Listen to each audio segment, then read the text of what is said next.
Week 7. And not a good one. Tough one to find some games. Week 7 in the league where they play. For pay.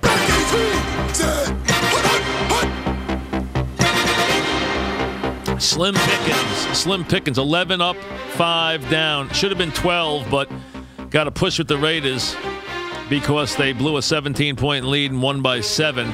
So that's a push. 11 wins, 5 losses. We'll see if we can crank it up from here and really make some big separation on the one-loss record. 11-5 is good. We'll try and make it better. Game number 1, big game in Tennessee.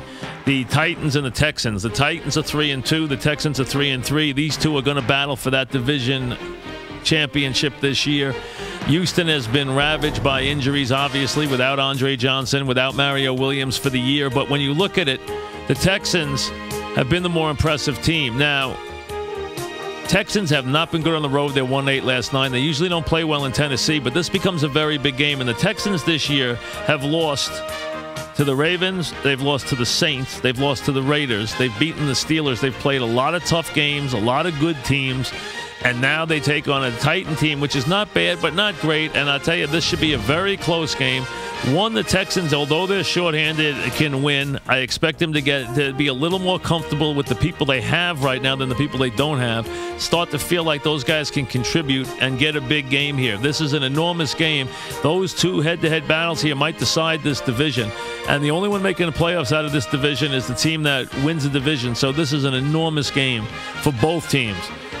2 cagey quarterbacks. Should be a close game. Texans are a 3-point underdog. I'm going to take them, look for them to get like a 27-24 type win, maybe get it late. I'm going to go with them. I think they have better personnel. Texans +3, game number 1.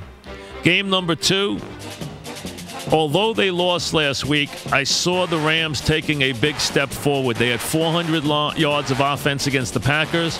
They got in the red zone repeatedly in the second half. They didn't want to try for field goals, so they went for touchdowns. They didn't make any of them, but they were moving the football. Bradford will play. He's not going to sit this week. There was a thought he was going to sit with his ankle. He's not. He's going to play.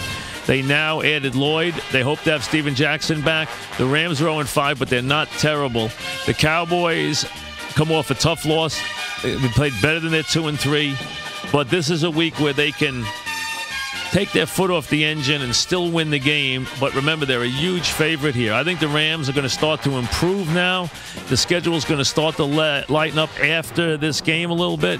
And although, listen, they're not going to have a big year, I think you'll start to see them move in the right direction, start to score some points, get Steven Jackson healthy, get Bradford healthy, get Lloyd integrated, get some people back in the secondary. And again, Cowboys will win, but the game is 13 points.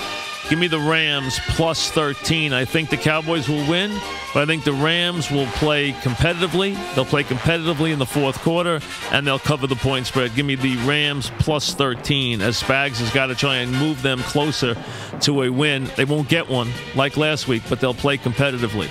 That's game number 2. Game number 3, give me a team that's good, going home, off a loss. Expect them to say, listen, we don't lose 2 games in a row around here. Now, there's some weird stuff going on. Krutz quit, which is weird. Peyton will be calling the game from the press box after having surgery this week after the collision where he had the severe knee injury. But I think the Saints over the Colts. And here's the problem. The one thing is, you know the Colts can't score. The problem is you have to score some to stay in the game with New Orleans, especially in their building. If the Saints don't turn it over here, and Breeze won't get stripped by their pass rush, if you don't turn it over here, there's no way the Colts stay within 2 touchdowns. I don't think Breeze turns it over. They're coming off a loss. They take this game seriously on national TV. You want to get into the rematch of Super Bowl stuff, that's nonsense considering what's going on here. But if you like the uniforms, fine. This is a Sunday night game. Saints will be motivated off the loss, and I think they'll edge out late to a 3.5 touchdown win. Give me the Saints -14. I wouldn't normally take this game, but I just can't find a whole lot this week. So Texans +3, Rams +13, Saints -14. As I said, slim pickings. We've been hot. We're 11-5, but Texans +3, Rams +13, Saints -14. The pick for Week 7 on The Fan.